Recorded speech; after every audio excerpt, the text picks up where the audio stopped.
There is a battle of ideas happening in the Gulf, one that may determine the future of the region. We are the oldest ally, France of America and the Middle East. And while Saudi Arabia and its crown prince, Mohammed bin Salman, or MBS, have received much of the attention for the blockade of Qatar, another crown prince, Mohammed bin Zayed, or MBZ, is in many ways the most important character in this story. He's the de facto ruler, the most powerful man in the United Arab Emirates, and his views on Qatar, Al Jazeera, the Muslim Brotherhood, and Iran have shaped much of the messaging used in the Gulf crisis. Over the past few years, these crown princes, MBS and MBZ, have amassed a lot of power and brought their countries closer together under a more assertive and hawkish foreign policy to fight terrorism and to push back on Iranian influence across the Middle East.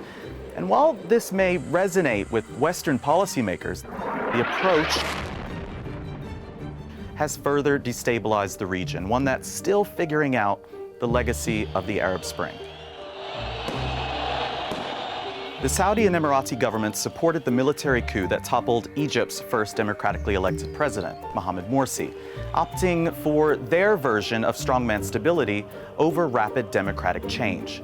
MBZ in particular has long considered Morsi's political party, the Muslim Brotherhood, a mortal enemy. It's one of the oldest and largest social and political movements in the Arab world, and believes that Islamic principles should regulate all aspects of public and personal life. And their calls for political activism and electoral legitimacy have often been considered a threat by monarchies, dictatorships, and semi-democracies in the region since they've wielded power at the ballot box. The party and its various ideological offshoots have millions of supporters across the Middle East and North Africa, as well as millions of critics, including the ruling circle in Abu Dhabi. They were rattled by the rise of Muslim Brotherhood-linked parties after the Arab Spring, after they participated in elections and served in parliaments and governments from Tunisia to Jordan and Kuwait. So this fault line over the different perspectives on the role of the Muslim Brotherhood has grown since the Arab Spring. Some countries engaged or at least tolerated populist movements, but the UAE went after them. In fact, MBZ has targeted the Muslim Brotherhood in his country since the 1990s, and the 9/11 attacks hit the UAE close to home.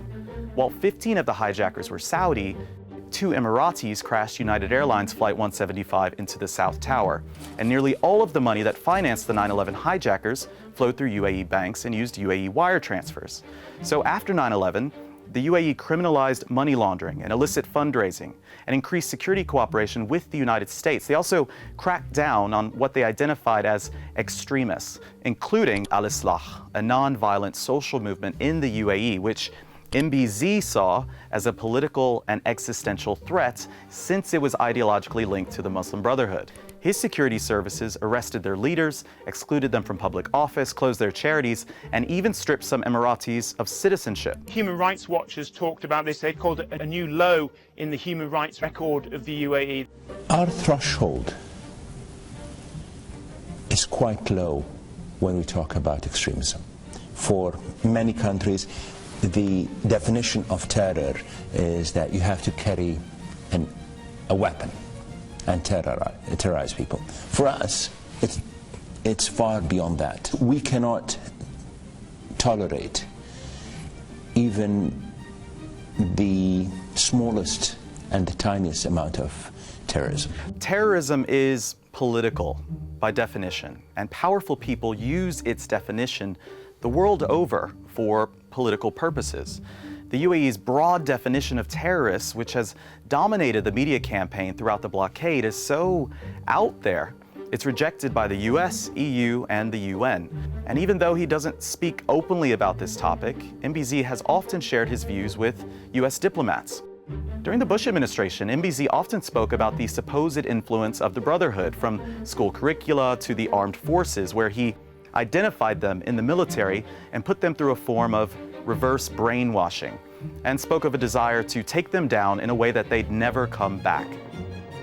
After the US invasion of Iraq, he blamed Al Jazeera for having a negative influence on the Arab public, saying that it underscored the problem that he sometimes has with a free media.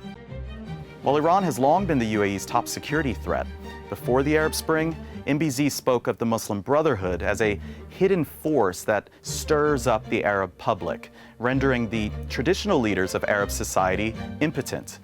He spoke of the Brotherhood, Hamas, and Hezbollah, and Osama bin Laden in one breath, grouping them all as transnational threats posing as national movements. And he continued growing more suspicious of this network and of Qatar, telling U.S. diplomats in 2009 that he believed that Qatar was part of the Muslim Brotherhood, and that Al Jazeera, the most popular news channel in the Arab world, had a negative impact on his family. His son had apparently voiced some anti-Western views from, quote, watching too much Al Jazeera. So he sent him on a humanitarian aid trip to Ethiopia with the Red Cross to correct his views. The WikiLeaks cables describe a man who feels it's his duty as a father and a ruler to maintain the integrity of the UAE. And he paints the perceived threats against it with a broad brush. In 2014, his definition of terrorism was more widely accepted. After UAE President Khalifa bin Zayed Al Nahyan had a stroke, MBZ became the de facto ruler. And the battle of ideas entered a new phase, as millions of dollars started flowing to PR firms, lobbyists, and neoconservative think tanks to sell his threat assessment. The UAE even started paying millions of dollars for Egypt's lobbying efforts in DC to amplify its voice in Washington. But the Obama administration wouldn't give the Emiratis the support they wanted to take more aggressive steps against their Gulf neighbor, even though the U.S. stood by its Saudi and Emirati allies in Egypt and Yemen. But those interests aligned under Donald Trump, who provided a golden opportunity for Abu Dhabi to take bolder measures. And thanks to WikiLeaks, we can now see how the language used by the Emiratis in private would later form the ideological backbone of the blockade on Qatar.